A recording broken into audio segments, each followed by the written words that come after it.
नमस्कार दोस्तों, हर हर महादेव। वाराणसी काशी विश्वनाथ मंदिर के लिए दुनिया भर में प्रसिद्ध है, परंतु काशी में और भी ऐसे मंदिर हैं जो कि करोड़ों भक्तों की आस्था का केंद्र माने जाते हैं। आज मैं पहुंच गई हूं उन्हीं कुछ प्रमुख स्थानों में से एक इस लक्ष्मी कुंड नामक स्थान पर, जो कि वाराणसी की लक्सा क्षेत्र में स्थित है। पौराणिक मान्यताओं के अनुसार इस मंदिर का निर्माण देवताओं द्वारा करवाया गया है। इसी मंदिर के अंदर यह कुंड स्थित है जिसे लक्ष्मी कुंड के नाम से जाना जाता है, जिसके बारे में कहा जाता है कि इस कुंड का निर्माण अगस्त्य ऋषि द्वारा करवाया गया था। और ये है सोरैयानाथ महादेव मंदिर, जिनके बारे में कहा जाता है कि यह बहुत ही प्रचलित और प्राचीन मंदिर है। काशी में इस मंदिर को लेकर एक खास लोक कथा प्रचलित है।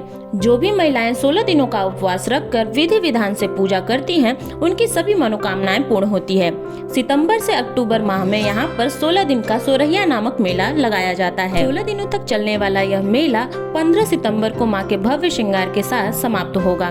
तो अगर आप यहाँ आना चाहते हैं तो 15 सितंबर को जरूर आएं। काशी खंड के अध्याय 70 के अनुसार लक्ष्मी कुंड के पास ही माता लक्ष्मी का अत्यंत प्राचीन और वैभवशाली मंदिर है, जो कि प्रमुख शक्तिपीठों में से एक माना जाता है। और काशी खंड के अध्याय 100 में नौ गौरी यात्रा का वर्णन मिलता है, जो कि काशी में बहुत महत्वपूर्ण है, जिसमें महालक्ष्मी 9वें गौरी के रूप में जानी जाती हैं। तो इस वजह से इस स्थान का महत्व और भी बढ़ जाता है। माता के दर्शन के लिए भक्त नवरात्रि के अलावा धनतेरस व दिवाली पर भी भारी संख्या में यहाँ पर आते हैं।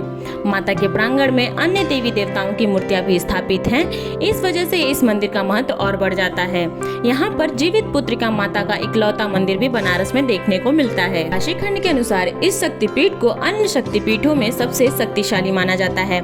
यहाँ के बारे में यह मान्यता है कि माँ की एक ही मूर्ति में तीनों देवियां यानी महालक्ष्मी, महासरस्वती और महाकाली एक साथ विराजमान है।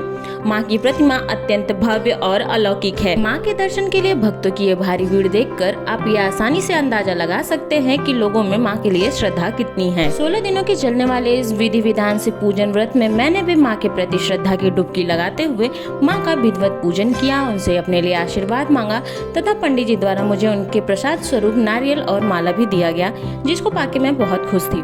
तो इस प्रकार से माता रानी के दर्शन करके उनके प्रांगण में स्थित अन्य देवी देवताओं के भी दर्शन करके मैं वहां से निकल गई प्राचीन काली मठ के लिए, जो कि उसी लक्ष्मी कुंड पर स्थित है। वहां पे दर्शन किया, वहां के इस वातावरण का आनंद उठाया और फिर निकल गई अगली यात्रा पर। आज के लिए बस इतना ही। मिलते हैं नेक्स्ट वीडियो में, तब तक के लिए हर हर महादेव।